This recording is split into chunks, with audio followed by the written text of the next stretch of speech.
Marseille, fondée vers 600 ans avant Jésus-Christ par les Grecs sous le nom de Massalia, est la plus ancienne ville de France. Son riche passé, son port légendaire et ses quartiers emblématiques en font une ville au patrimoine unique. Voici un tour d'horizon de ces lieux incontournables.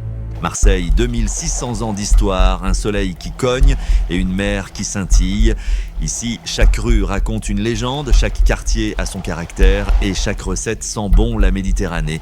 Des docks du Vieux-Port aux ruelles colorées du Panier, des calanques sauvages aux tables gourmandes, nous partons à la découverte d'une ville qui vibre, qui résiste et qui régale.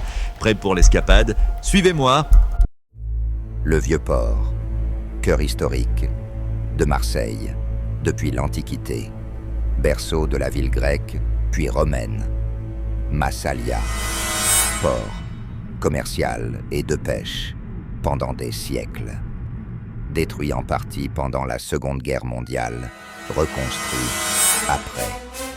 Aujourd'hui, lieu animé avec marché, aux poissons, bars et restaurants. Attention les amis, à Marseille, même les reportages se vivent en mode pied au plancher. Ici, entre 2 coups de Mistral et 3 histoires de gang, on trouve les plus belles surprises. Regardez derrière moi, ça sent le team, l'iode Elementary. Bienvenue dans mon marathon marseillais. Le Panier, plus vieux quartier de Marseille, habité depuis l'Antiquité. Nom, issu d'une enseigne.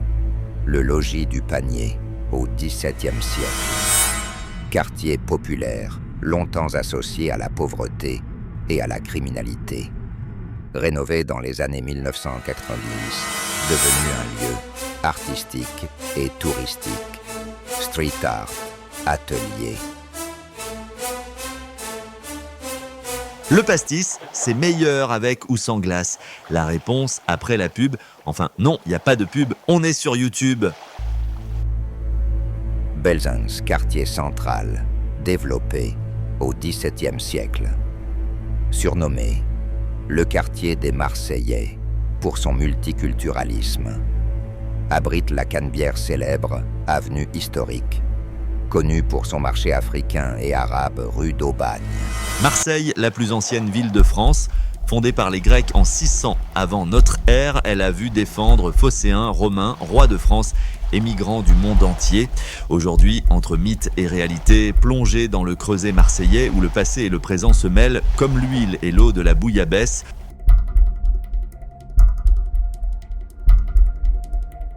La Plaine, place Jean Jaurès, ancien champ de manœuvre militaire au XIXe siècle. Devenu un marché quotidien et un lieu bohème, réputé pour ses bars, concerts et vie étudiante.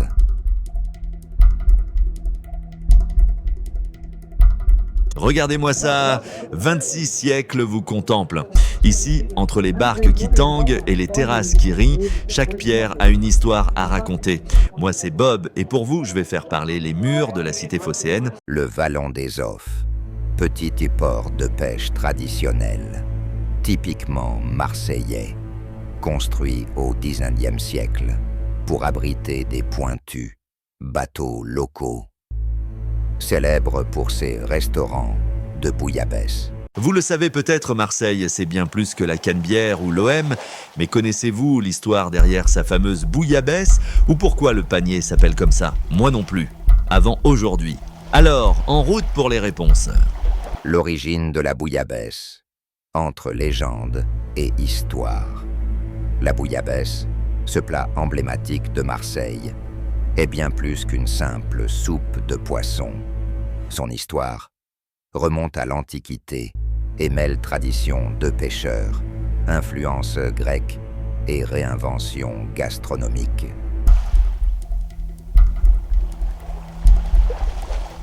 Des Grecs à nos jours, en passant par les savons de la Reine Marie, tout se mange ici, se boit ou se raconte. Alors accrochez-vous, on embarque pour le vrai Marseille. Les Goudes, village de pêcheurs, à l'extrémité sud de Marseille. Environnement préservé entre calanques et mers.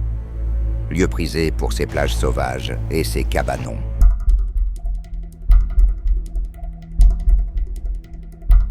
Noailles, quartier cosmopolite, surnommé le ventre de Marseille. Marché des Capucins, épices, produits orientaux et africains. Historiquement, un carrefour commercial depuis le 19e siècle.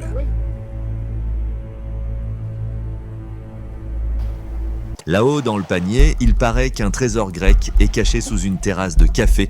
On va vérifier, enfin si mon cardio suit. Le MUCEM, Musée des civilisations de l'Europe et de la Méditerranée, inauguré en 2013, conçu par Rudy Ricciotti.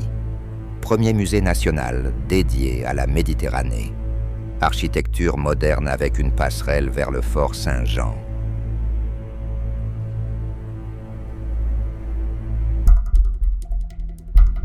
La grotte Cosquer, site préhistorique. Sous-marin découvert en 1904-25 par Henri Cosquer. Peintures rupestres, vieilles de 27 000 ans. Une réplique Cosquer Méditerranée, ouverte au public en 2022.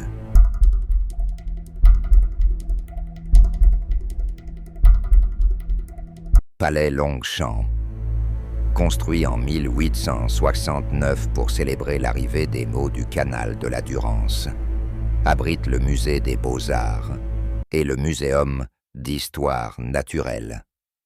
Parc avec fontaine monumentale. Parc du 26e centenaire, inauguré en 2001 pour les 2600 ans de Marseille. Aménagé sur l'ancienne gare du Prado. Jardin paysager avec thèmes historiques. Grèce, Rome, Moyen-Âge. Bon allez, maintenant faut que j'aille vérifier si la mer est toujours bleue. Parc Borelli, jardin à la française, du XVIIIe siècle, agrandi au XIXe. Classé, jardin remarquable, avec château, musée des arts décoratifs. Proche de l'hippodrome et de la plage du Prado. Plage du Prado. Plagée artificielle créée dans les années 1970. Sable rapporté, très fréquenté l'été. Bordé par la corniche Kennedy. Marseille est une ville aux 1000 facettes, où se mêlent histoire antique, tradition populaire, et modernité. De ces quartiers historiques, comme le Panier, à ces édifices culturels, comme le MUCEM, elle offre un voyage à travers les siècles. Et voilà, Marseille, c'est comme sa bouillabaisse, faut y goûter pour y croire. Moi, je suis reparti avec des étoiles plein les yeux et de l'ail plein les doigts. Allez, à la prochaine. Et surtout, n'oubliez pas, ici, on ne dit pas au revoir, on dit à tantôt.